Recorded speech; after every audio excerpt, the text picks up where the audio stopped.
নমস্কার আমার ভক্ত শ্রোতা বয়স্ক মা বাবা জেঠু কাকা সবাইকে জানাই শতকোটি প্রণাম। আপনাদের চরণে ছোট ভাইদের বোনদের আমার হৃদয়ের ভালোবাসা এইটুকুই রইল। আমি এই সবে পুজো করে উঠলাম, উঠে আপনাদের জন্য একটু ভিডিও করছি। কারণ দেখুন, বাস্তব জিনিস দেখার শোনার অনেক আছে এবং আপনারাও পারতে পারেন যদি চেষ্টা থাকে। আমি একটা বাস্তব ঘটনা বলি। কোনো এক বেকার ছেলে সে আমার কাছে এসে বলেছিল যে আমি যখন অসহায় অবস্থায় ছিলাম, আমি স্কুলে যেতাম, কলেজে যেতাম, বিয়ে পড়তাম, দারিদ্রতার অভাবে আমি একটা পঞ্চমন্ডির আসন সেখানে গিয়ে কলেজে না গিয়ে ওইখানটা পঞ্চমন্ডিরের আসন সেখানে পোস্তা করা প্লাস্টার করে রেখে দিয়েছি। সেইখানে পঞ্চমন্ডির আসন সামনে ওই 10টার সময় বেরিয়ে গিয়ে 1টা, 1:30, 2টো, 3টে পর্যন্ত থেকে বাড়ি চলে আসতো। প্রত্যেক দিন তাই করত। এবং এমন একদিন, সেই দিন অমাবস্যা ছিল, দিনের বেলা অমাবস্যা লেগেছে। আর সেই ছেলেটা খুব দুশ্চিন্তার মধ্যে মাথায় ব্যাগটা দিয়ে, বইয়ের ব্যাগটা রেখে চুপচাপ চিন্তা ভাবনায় সে বিভোর হয়ে থাকে। কি করে বাঁচব, পড়াশোনার যা পরিস্থিতি, অর্থনৈতিক যা কন্ডিশন, শুধু এই চিন্তা করত। আর উপরে একটা গাছ ছিল, ওই ছাওয়ায় শুয়ে থাকতো। দেখে একটা ডাল এইভাবে করে তার সোজাসুজি মাথার উপরে একটা ডাল রয়েছে। সেই ডালে দেখে একটা দড়িতে দু সাইডে 2টো বউ গলায় দড়ি নিয়ে ঝুলে আছে। একটা ছাপা কালারের আর একটা ওই প্রিন্টেরই ছাপা কালারের, 2টো দড়িতে সে ঘুরপাক খাচ্ছে। 2টো সাইডেই সেই লাশ 2টো ঘুরপাক খাচ্ছে। মাথা কিন্তু তার দিকে তাকিয়েছে, 2টো মাথায়। হঠাৎ তার চোখ চলে গেল। চোখ চলে গিয়ে সে কোনো কথা না বলে আস্তে আস্তে উঠে বসলো। বসার পর বইয়ের ব্যাগটা নিয়ে হাতে জুতো নিয়ে ওখান থেকে ছুট। সেটা ছিল দুপুর 1:25-30 এবং ওই সময় ওই স্থানে কোনো লোকজন ছিল না।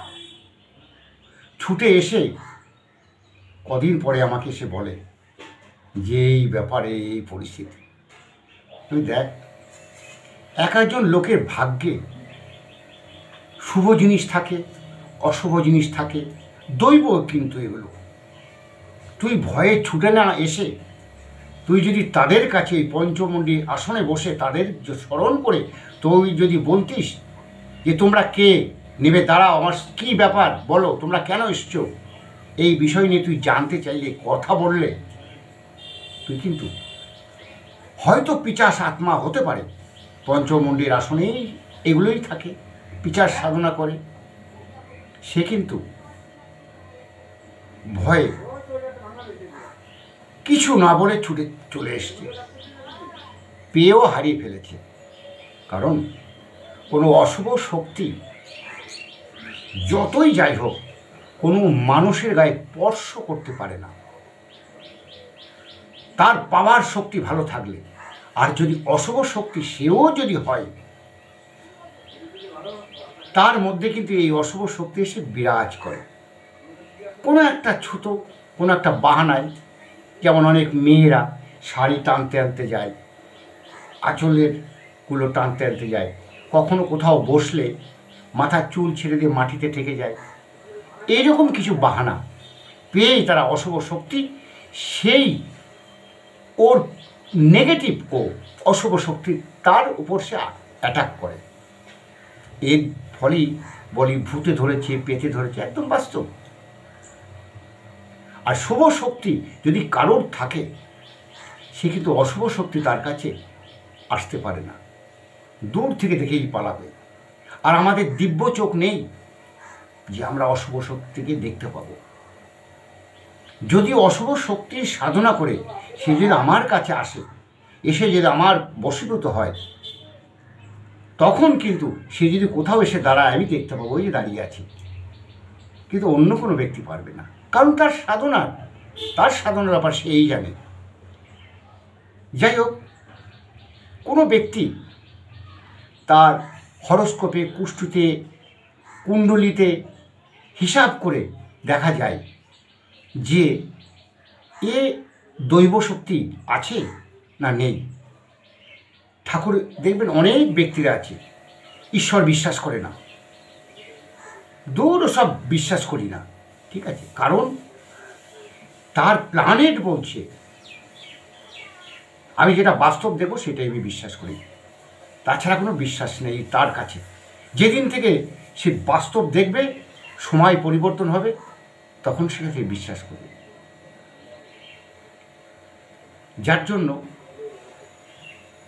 মানুষের এই প্ল্যানেট, গ্রহগত কন্ডিশন, কুষ্টি, এটাই কিন্তু মানুষকে সঠিক পথে যে পরিচালনা করতে পারে, তার জীবনের বাধা অতিক্রম করে সে সঠিক পথেই যাবে। আর কোনো মহাপুরুষ, কোনো ব্যক্তি এখন খুব কম আছে, ধরা যায় কম। কার মধ্যে কি আছে বলা মুশকিল। যাই হোক, তবে মানুষকে অহংকার, হিংসা না করাই ভালো, এটাই মানুষের কর্তব্য। মানুষ হতে গেলে মানুষ ধরে মানুষ হয়, গুরু না ধরলে কখনো সে আধ্যাত্মিক লাইনে উঠতে পারে না, কারণ সে গুরু হতে হবে, সঠিক গুরু হতে হবে। একটা মনে করুন কোনো ব্যক্তি, সে একটু বদমাইশি ইত্যাদি, তারাই কিন্তু ধর্মের লাইনে যায়। সেই ব্যক্তি যদি সঠিক কোনো গুরু ধরে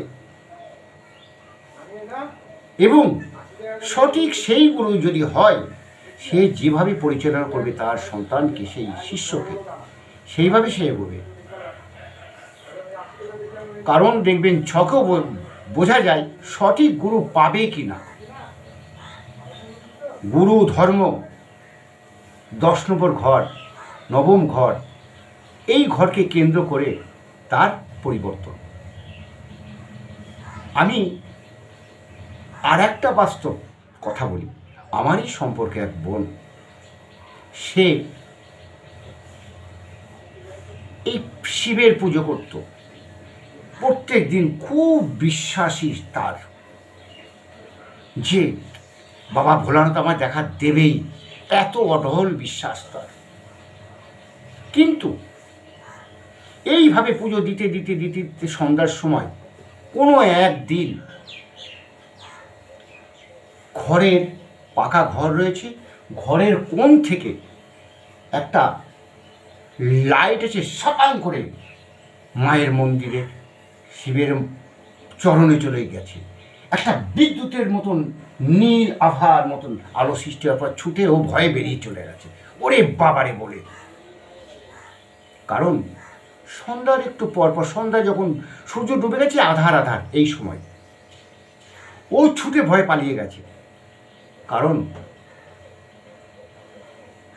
ওর হালকা রাশি, এইসব ব্যক্তিদের কাছেই ঠাকুর, দেবতা, ভূত, প্রেত এগুলো বিরাজ করবে। কিন্তু যদি কোনো অশুভ থাকে, অশুভ দেবতা আসবে, শুভ থাকলে শুভ দেবতা আসবে। মানে অশুভ কানেক্টেড গ্রহগত যদি থাকে, ভূত প্রেত এগুলো ভূত পেতেই আসবে।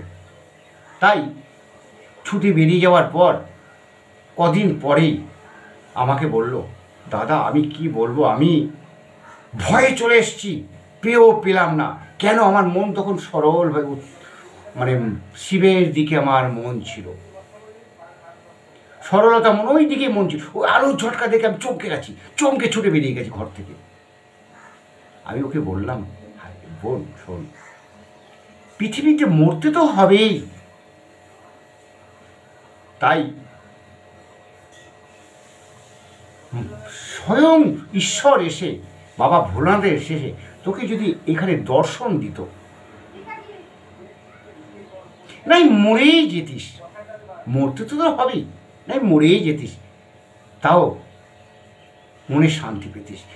অর্থাৎ বাবা ভোলানাথের চরণে তোর স্থান হতো, কিন্তু ওরা মারবে না। তোকে এসছিল তোকে সাহায্য করার জন্য, বোধহয় কোনো দৈব জিনিস দেওয়ার জন্য।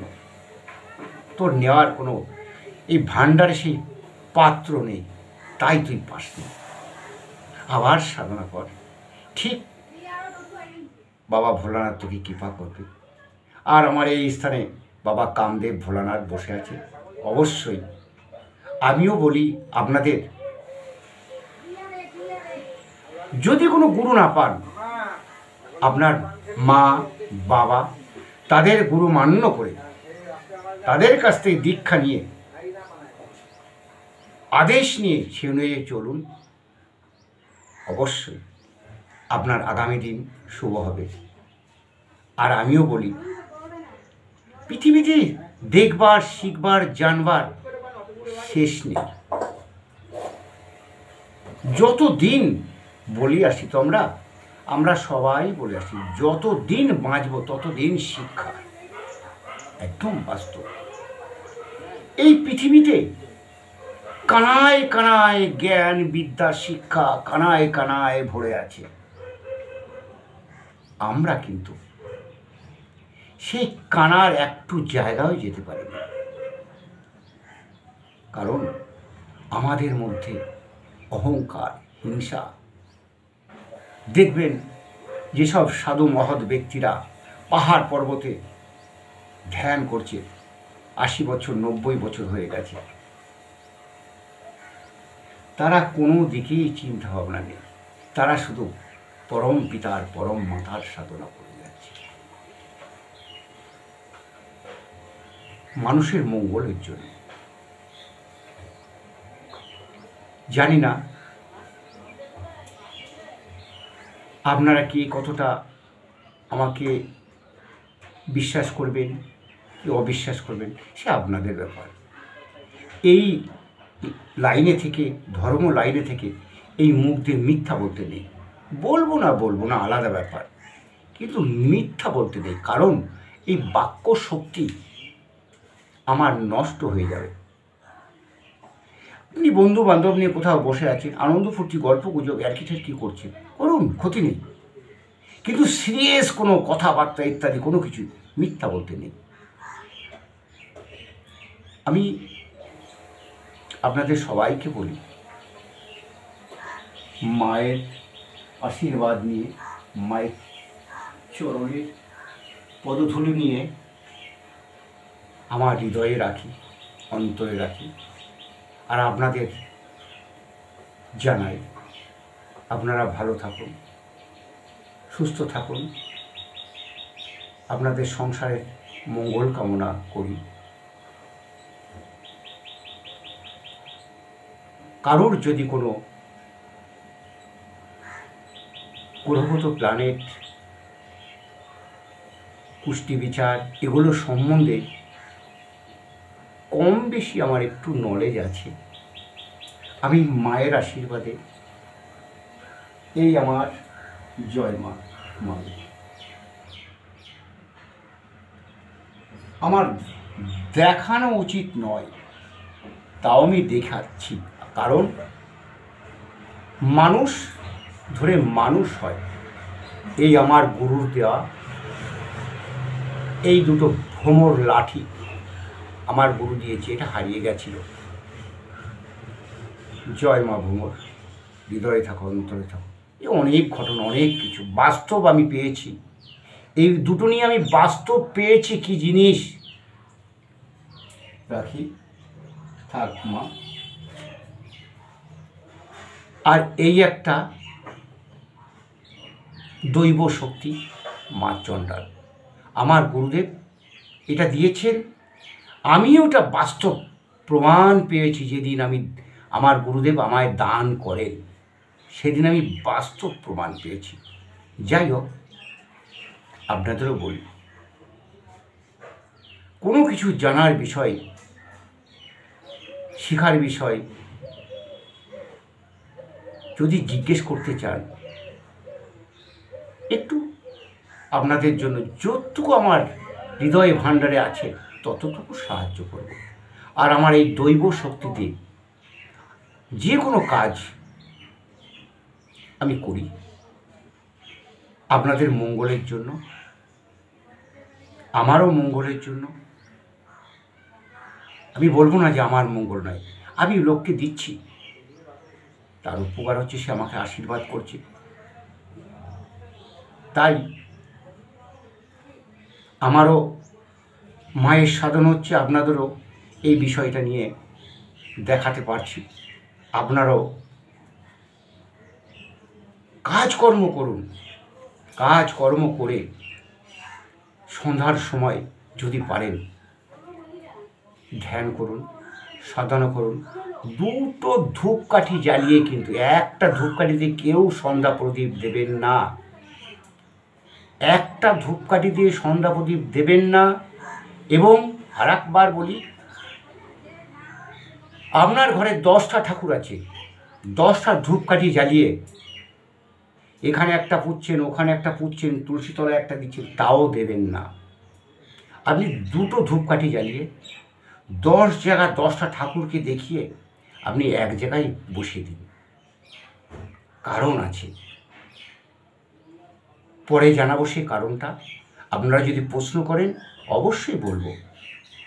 ভালো থাকুন, মায়ের আশীর্বাদে সবাই ভালো থাকুন, সুস্থ থাকুন। রাখছি।